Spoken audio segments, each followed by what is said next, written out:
इत्तेहादी की बात अच्छी ना लगे तो कारकुन नजरअंदाज करें। इमरान खान ने हकीकी आजादी की जद्दोजहद में मसरूफ कारकुनान को अहम पैगाम दे दिया। अपने एक बयान में इमरान खान का कहना था कि हमारे बाज लोग असेंबलियां तहलील होने से घबरा रहे हैं, लेकिन इस इकदाम से हमारी मकबूलियत कम नहीं होगी।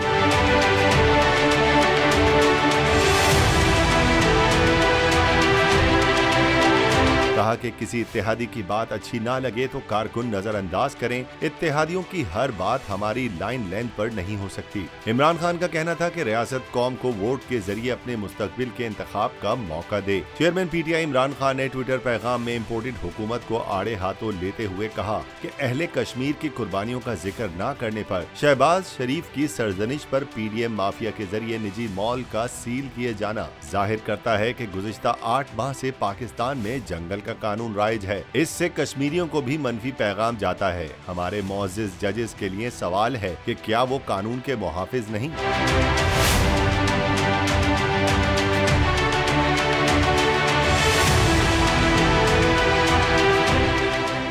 तारीख में पहली बार इमरान खान, आसिफ अली जरदारी, शहबाज शरीफ, मरियम नवाज, मौलाना फजल रहमान और बिलावल भुट्टो सब एक साथ चल रहे हैं सिर्फ बोल पर।